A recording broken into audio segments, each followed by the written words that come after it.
Do you have any idea who you're standing in front of right now? Do you have any idea who you're standing in front of right now? Those words would freeze an entire ballroom, but that was 3 days later. This is the story of what came before. November in New York goes dark fast. By 5 in the afternoon, the glass towers of Manhattan are already lit up, and the streets fill with yellow cabs and people pulling their coat collars up against the cold. And the streets fill with yellow cabs and people pulling their coat collars up against the cold. Threading through all of it was Nadia Okonjo. One hand clamped to her skirt as a subway grate sent a gust of wind up from below. Just get through today. Just today. 2 garment bags in her hands, a sewing kit pouch on her shoulder, a backpack she'd been patching and repatching for 5 years. Her official title was fashion designer's assistant, but the reality was that she was Madame Odd's hands, her feet, her errand girl, and, when occasion demanded, her human mannequin. Her errand girl, and, when occasion demanded, her human mannequin. Nadia had first set foot in New York at 23. She'd flown out of Lagos, and the moment she stepped out of JFK arrivals into the November air, she took her first breath of the city. Cold, bone dry, a faint hint of exhaust. Not beautiful, not even close, but she breathed it in deep all the way down. She was going to make it here. She had decided. 5 years had passed since then. Some things she'd made happen. Others she hadn't not yet. She'd kept her visa. She'd made rent. She'd learned to sew at Madame Adé's side. But her bank account never stopped hovering at 0. And she was wearing the same winter coat she'd had for 2 years running. It's okay. You're still here. The gala was held in the grand ballroom of an old hotel at the far end of Fifth Avenue. The air was different from the moment you stepped through the door, the way the chandelier light fell across the marble floors, the precise angle at which the waiters held their trays, even the way the napkins were folded. The precise angle at which the waiters held their trays, even the way the napkins were folded. This wasn't a room you could buy your way into just by having money. This was a room for people whose money had been around long enough to stop being a topic of conversation. Nadia paused at the entrance. Through the revolving glass door, the chandeliers blazed. She understood the difference between walking into a room and belonging in one, and she understood which side of that line she was on tonight. She was here to walk in, not to belong. Just hang up Madame Ad's dress. That's all. Just that. She moved along the wall, quiet, invisible, careful. The garment bags tucked tight against her body, her elbows pinned to her sides so nothing would brush against anything. Each step placed heel to toe, so her shoes wouldn't click on the marble. So her shoes wouldn't click on the marble. But there are moments in life that no amount of care can prevent from happening. Clara Vane was the gala's co-chair. It was a title her husband Raymond's money had bought her, but she wore it like a birthright. She moved through the ballroom with a champagne flute in hand, surveying the room like it was hers to inspect. She was the kind of woman who couldn't stand the sight of a dress more beautiful than her own. You could tell everything you needed to know about Clara just by watching how she smiled. Her mouth moved, but her eyes never did. Those eyes were always working, cataloging who was getting more attention than her, who was wearing something more expensive, who was drifting into her territory. The moment Nadia hung Madame Adé's dress on the rack, Clara's eyes locked onto it. Emerald silk. Nadia had stayed up all night restoring it, re-sewing each seam by hand, pressing the waist panel with her palms until the line fell exactly right. That kind of relentless care doesn't disappear. It lives in the fabric, and Clara saw it. Where did that dress come from? It belongs to Nadia Okonjo. She was invited to tonight's event. Invited? Who on earth would invite someone like that? Nadia didn't answer. She'd decided it wasn't worth one. Whether that was a mistake, or whether her silence simply caught on something inside Clara, either way, what happened next? Clara started. Her hand moved first. Sound came first. Sharp, short, then silence. Every conversation in the ballroom stopped at once. Champagne flutes froze mid-air. A waiter stood with his tray tilted slightly, unable to move. "Who do you think you are, ignoring me like that?"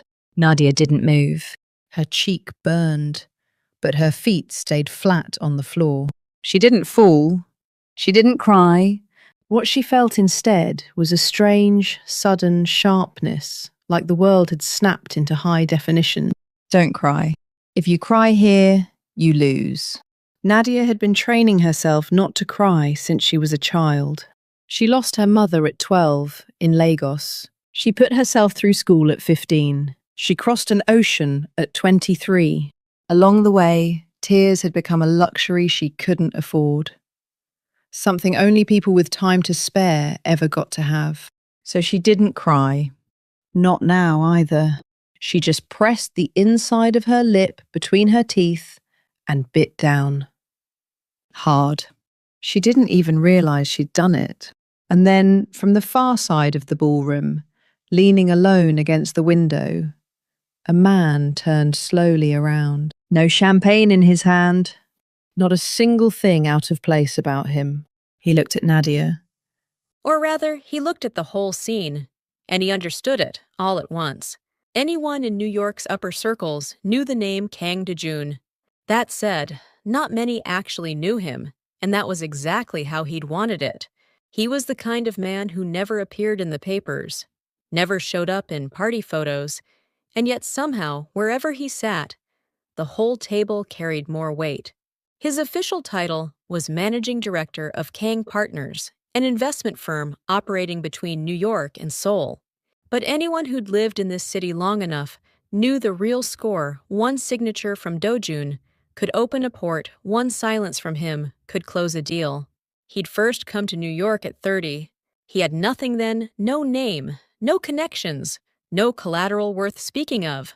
What he did have was a worn leather briefcase from Seoul, and one single resolution: he would never be the first to look away.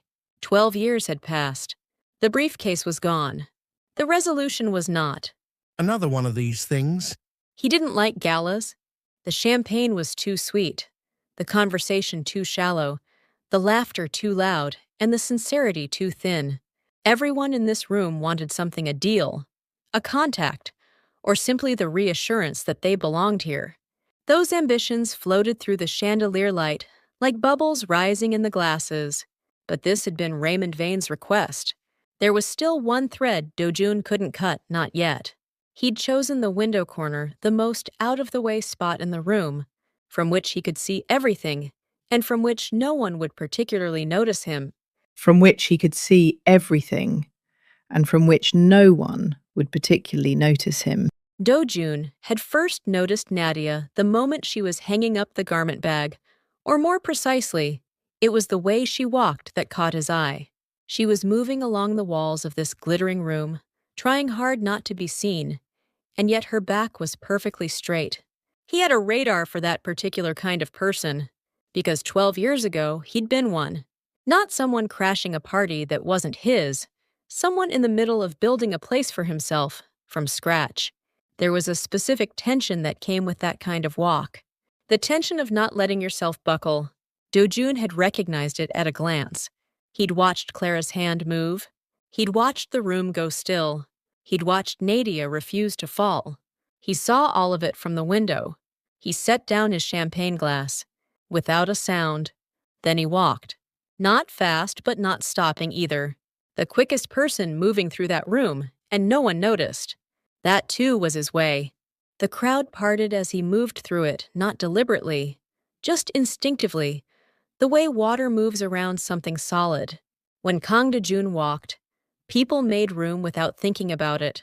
By the time he stopped in front of Nadia, Clara was still standing there, wearing the expression of someone who'd already won. Do-jun didn't look at Clara. He looked only at Nadia. He reached into his inside pocket and drew out a white handkerchief monogrammed at the corner K. D. J. D. J. He held it out to her. Are you all right? 3 words, not a question, Not quite comfort, more like a check-in. Nadia looked at the handkerchief for a moment, whether to take it or not. Between pride and the heat still in her palm, she spent exactly 2 seconds deciding. Yes. Thank you. For the first time all evening, Clara's smile disappeared. Nadia didn't see it, but Do-jun did. He also saw Raymond, standing behind Clara at the bar with a glass of bourbon, watching. Do-jun knew what was beginning in this room right now. Raymond Vane had watched the whole thing from the bar. His grip tightened on the bourbon glass. Do-jun handing that woman a handkerchief was as good as a declaration picking a side, in front of everyone. Raymond understood that better than most. Why would Do-jun care about her? Raymond Vane was not a bad man. That, in the end, was his problem. A bad man would at least have been consistent. Raymond was simply a man who always chose the path of least resistance. When Clara got angry, he did what Clara wanted. When a partner pushed, he gave way. After a lifetime of that, he'd somewhere along the way lost the ability to know what he himself actually wanted. Clara crossed the floor toward her husband. Her heels struck the marble in sharp, quick beats. Click, click, click. Get rid of her. You're here to keep Do-jun happy, aren't you? Surely you can manage that much. Clara, read the room for a second. Read what room? The more you need from Do-jun, the more reason you have to listen to me, right? Raymond didn't answer. He set down his glass. He straightened his tie. That was how this man answered, not refusing, not agreeing, just deferring, putting it off. But Clara was not a woman who allowed things to be put off. Nadia was standing in the staff holding area, just off the main hall, the handkerchief still in her hand. She knew she should return it, but she had no idea where to find the man. And honestly, she wasn't sure she had it in her to walk back into that room. The holding area was cramped. 2 folding chairs and a coat rack. A fluorescent light that flickered every few seconds. Nothing at all like the chandeliers on the other side of that door. Just one door between 2 entirely different worlds. And Nadia was standing with her back to it. Should I call Madam Ad? No, she'll worry. She doesn't need that. She took out her phone. Put it away. Took it out again. Put it away again. She ran her finger across the monogram on the handkerchief. K, D, J. The stitching was tight and even not worn in, but made well from the start. The kind of quality that doesn't soften with time. She didn't know who he was.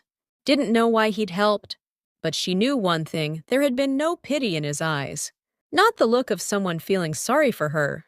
He had simply looked, seen her as she was, without adding anything to it. And somehow, strangely, that was the thing that had put her most at ease. What's his name? Clara made her move at 10 o'clock. The moment Raymond slipped away to the restroom, she flagged down the event operations manager. Her voice was quiet, but her meaning was anything but. There's someone over in that corner who doesn't appear to be staff. Looks like she may not have an invitation. I'd like someone to check. The manager's face tightened with discomfort. Nadia had a valid staff badge, it was right there. But discomfort has a short lifespan when Clara Vane is staring at you. To understand Clara, you had to know where she came from. A small city in Ohio. A middle-class home. Her father sold insurance, her mother worked the front desk at a dental office. Clara had been the prettiest girl in that town, the one with the best grades, the one everyone praised. Then she moved to New York, and none of that meant a thing. Here, she was just average. That was something Clara could not accept. Raymond came along shortly after that. A man with money and with money, access to rooms like this one. Clara had been filling those rooms ever since, one by one. But the more she filled, the more she needed. That was this woman's tragedy. Nadia saw the manager coming toward her. Just from the walk, she knew. There's a particular way a person moves when they're about to do something they're sorry for, but are going to do anyway. The manager hadn't even gotten a word out. Raymond came back from the restroom, and Clara had already pulled him aside by the arm. Talk to Do-jun.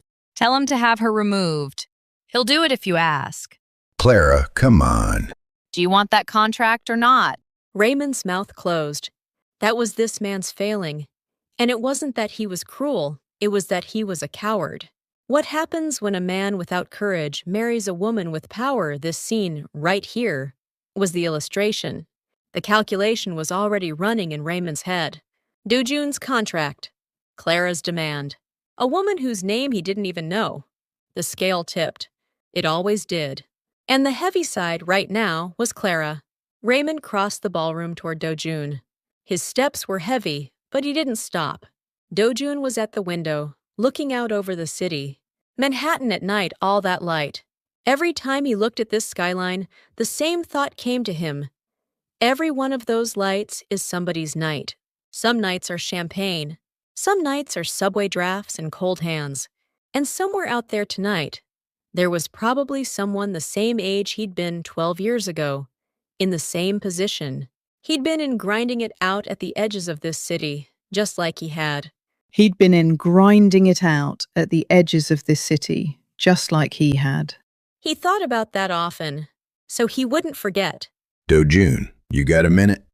Go ahead. That woman from earlier, Clara's gotten a little wound up about it.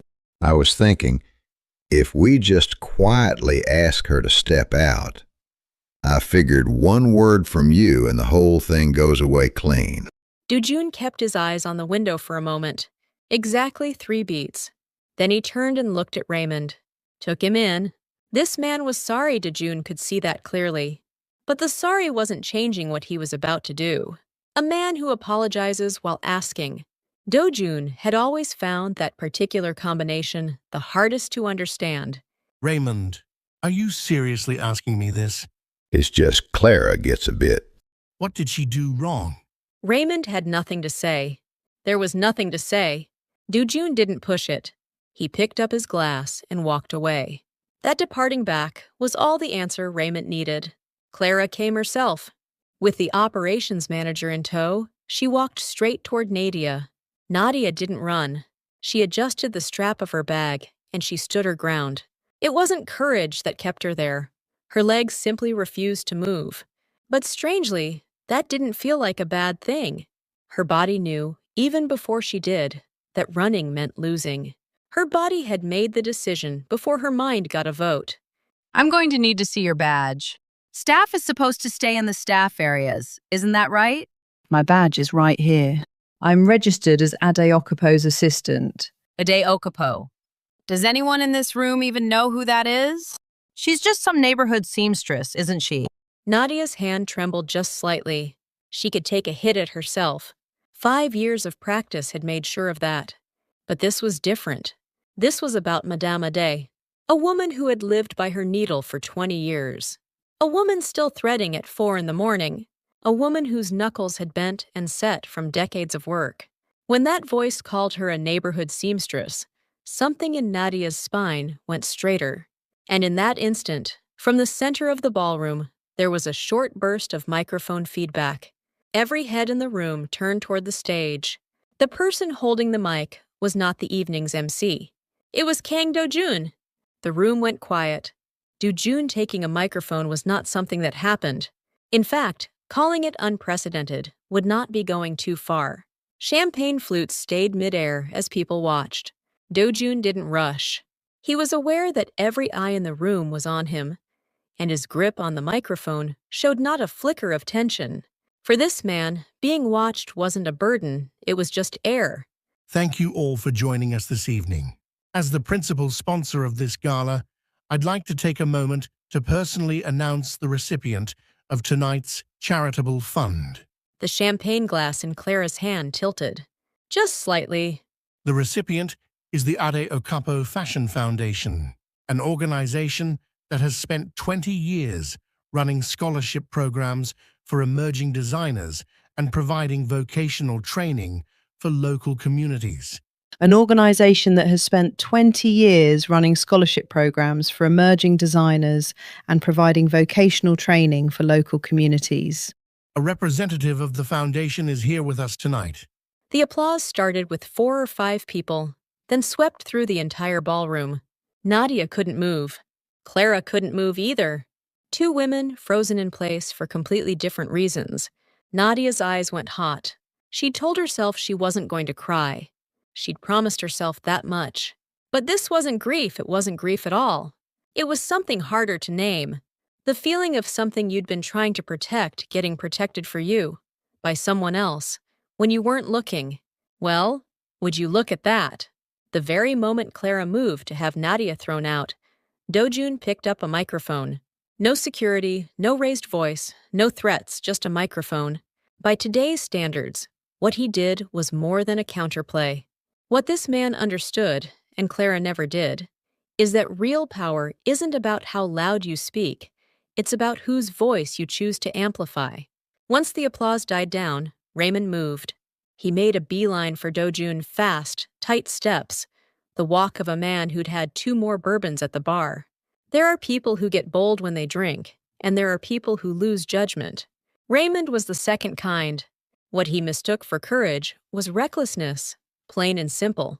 Do-jun, hey, hold on. Raymond, What just happened up there?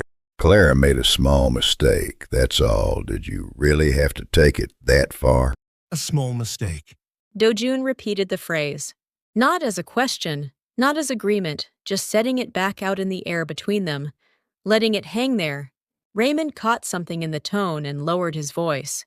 You know about the contract situation. We've been putting in good faith from our side. If things get soured between us over something like this, that's not good for either of us, is it? A threat. Dressed in polite language, but a threat nonetheless. Do-jun looked at Raymond for a long moment, the way you look at an unfamiliar object before you decide what to do with it. He had known this man for 3 years. For 3 years, Raymond Vane had always been like this courteous, smiling, showing good faith. But in this moment, Do-jun saw clearly what had always been underneath all of it. And he said what he said. I want you out of here. Right now, if I see you again tonight, there won't be a next time. Raymond's face went white. 3 or 4 people standing nearby heard every word. Do-jun hadn't lowered his voice, there was no reason to. He wasn't saying anything that needed to be hidden. A hush fell over the spot where Raymond had been standing. Out of that quiet, Nadia stepped forward. From the corner of the hall, slowly, steadily, without stopping. She'd think back on this moment often, she would later say. She could never quite explain why she walked out. She was scared she knew every pair of eyes in the room was about to land on her. But there was something stronger than the fear. She was done standing at the walls. At least tonight. Just tonight. Clara was still there. She'd watched her husband get cut down, watched Do-jun turn away, and now she was watching Nadia walk toward her. For the first time that evening, something in Clara's eyes shifted. Not fear not yet, but the first hairline crack and the certainty she'd always moved through the world with. I just want to say one thing. Her voice didn't shake, which was strange. 3 hours earlier, that same voice had been holding back tears. Now it was steadier than it had been all night. That's what crossing a certain line does to you. The fear doesn't disappear, it just gets outweighed by something that matters more. Every person in this room is going to remember what you did to me tonight. The ballroom went quiet a second time, but it was different from before. The first silence had been about Do-jun. This one was about Nadia. His had been the silence of authority. Hers was the silence of truth. 2 kinds of quiet, and the people in that room could feel the difference between them. Is that a threat? It's a record. What's going to live in the memory of everyone who was here tonight, who you are, and what you did? Clara opened her mouth, closed it, opened it again, but nothing came out. This woman's whole arsenal had always been about speaking first, and for the first time in her life, someone had beaten her to it, quietly and without breaking a sweat. Clara probably had no idea in that moment why she couldn't find the words. But the room did, because Nadia's wasn't a threat. A threat is built out of lies, and a record is built out of truth. What had happened in this room tonight was going to stay exactly as it was in the memories of everyone who'd seen it. That's what Nadia meant, and the room knew she was right. Do you have any idea who you're standing in front of right now? The line from the very beginning, now we know where it came from. It was aimed at Clara. But it was also something Nadia was saying to herself. I am standing here. I didn't go down. I have every right to be in this room. Do-jun moved to stand beside Nadia, without a word. That was all it took. In this room, who Do-jun chose to stand next to said more than anything he could have said out loud. Nadia felt it, the sensation of someone stepping up beside you. Not like having someone watch your back. Not like having a shield. Just standing there, side by side, looking the same direction. She didn't turn to look at him. She didn't need to. Raymond found Clara and put his hand on her arm. She shook him off. He reached for her a second time, and she didn't shake him off again. His eyes were different from anything she'd seen in all their years together. Not quite courage, but not cowardice either. Closer to resignation. The resignation of a man who had finally decided to stop picking the comfortable side. For Raymond, that was the bravest thing he'd ever done. Let's go. Are you serious right now? I said, let's go. Clara walked out of the ballroom. Under her own power, not driven out, she left because she couldn't stay. Which was heavier than being thrown out. The sound of her heels got smaller and smaller. Click, click, click. And then the door shut. Applause came quiet and deliberate, not a roar. It started with one person, grew to 3, and never became the whole room. It didn't need to. It was measured, and it couldn't be taken back. Each person in that hall was registering, in their own way, their verdict on what they'd witnessed tonight. Do-jun looked at Nadia. Nadia looked at Do-jun. It was different from the first time their eyes had met. That first time, Do-jun had been the one doing the rescuing. But right now, in this moment, the two of them were standing on level ground. No difference in height between them. They both felt it. You don't have to return the handkerchief. Why not? What you defended tonight wasn't her. It was my integrity. Nadia needed a beat to catch up with what that meant. He hadn't helped her out of pity. He'd acted from his own place, by his own standard, because something wrong was happening. And he was someone who didn't let wrong things go. And within that standard, Nadia had mattered. It wasn't a rescue. It was just the right thing to do. And she found to her surprise that she liked that better than being rescued. I just met this man. Why does he feel like someone I already know? They both looked out the same window. Manhattan. All those lights! A city where some nights are champagne and some are subway drafts. Tonight was something different for both of them. Something that didn't have an easy name yet. A week went by. November in New York was still going dark early. But the way Nadia walked through it, fighting the subway wind with one hand on her skirt, was different now. No garment bags in her hands. No sewing kit pouch on her shoulder. She was just walking. Hands free. That wasn't the only thing that had changed. On the stairs out of the subway, Nadia didn't hug the wall anymore. She walked down the middle. When someone's shoulder brushed hers, she didn't shrink. Small things, but things she hadn't been able to do in 5 years. The morning the endowment was officially transferred to Madame Adé's foundation, Madame Adé called Nadia. Her voice was shaking. 20 years of work, 20 years of those hands, and they were shaking, holding the phone. When Nadia heard that trembling, everything she'd held down on the night of the gala came rushing up at once, but she still didn't cry. She laughed. Nadia, what is this? Tell me I'm dreaming. You're not dreaming, madame. It's real. Did you do this? Nadia smiled, not because she didn't know what to say, but because she knew exactly. What I did was just not fall down. Madame Ade went quiet on the other end of the line. A long silence, longer and warmer than any words could have been.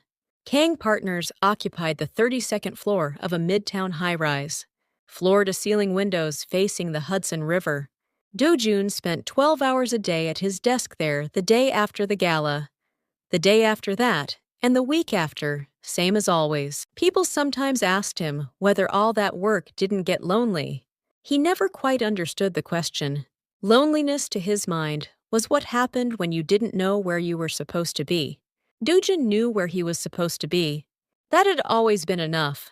Or it had been, until the night of the gala. He was the one who terminated the arrangement with Raymond Vane. One email. Short.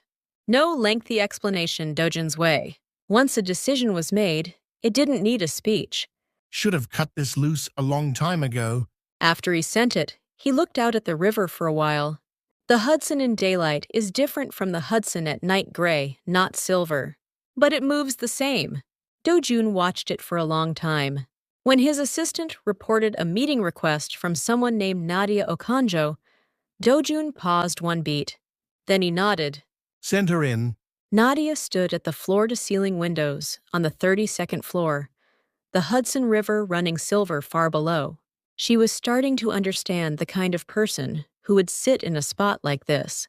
She'd almost turned back 3 times on the way here. Once on the subway, once on the sidewalk outside the building, once in the elevator. But each time, her feet kept moving. Since the night of the gala, that's how it worked for her. Now her mind could hesitate all it wanted, and her feet would start walking before it finished. I came to return your handkerchief. White, washed and pressed. The K, D, J. D. J. Monogram sat crisp at the corner. She'd spent a long time looking at those letters while she was ironing it. K, D, J. D. J. Kang Do-jun. She'd learned the name after the Gala 1 search. That was all it took. But knowing that the man from the search results and the man who had handed her a handkerchief were the same person still felt a little unreal. Do-jun took it. He glanced down at it briefly. I told you you didn't have to return it. I don't like owing people. You don't owe me anything. Then what is it? Do-jun looked out at the Hudson. Silver water. Then he looked back at Nadia. He could see that she already knew the answer she was asking to confirm it, to hear it said out loud, to make sure the thing she knew matched the truth. He decided to give her that. None of it would have been possible if you hadn't held your ground. That wasn't me. That was you. Nadia let the words pass through her one more time silently, to herself. Because you didn't fall. What he was saying was that staying on her feet had been the beginning of everything. 5 years of holding on, 5 years without tears, 5 years of taking the next step all of it had built, without her knowing, into the person who stood her ground that night. 5 years of taking the next step. All of it had built, without her knowing, into the person who stood her ground that night. Nadia's mouth curved upward, slowly, unmistakably. For the first time, a real smile. Clara Vane's name disappeared from the Gala's list of co-chairs that year. Raymond Vane's company was quietly removed from Do-jun's partner network. Nothing loud happened. No lawsuits, no press, no public apology. Just doors, closing one by one, slowly, without a sound. Clara went on living in New York. She still went to parties, still wore beautiful dresses, but at every event she attended, she could feel that something in the way people looked at her had changed. Nobody said a word. Nobody pointed. But Nadia had been right. Memory doesn't get erased. Every person who had been in that ballroom that night still carried, intact, the knowledge of exactly who Clara was and what she had done. That is how justice gets done in a city like this. It turned out not lightning striking, but sunlight, quietly disappearing. On the night of the gala, Nadia took a hit and didn't go down. Do-jun picked up a microphone instead of throwing a punch. Clara walked herself out. She wasn't dragged. Every reversal in this story happened the same way, quietly, without a scene. No blood, no fire. But after that night, all 3 of their lives moved in entirely different directions, and none of them ever went back. What is it that this story is really trying to tell us? The most dangerous moment for a person isn't the moment they take a hit.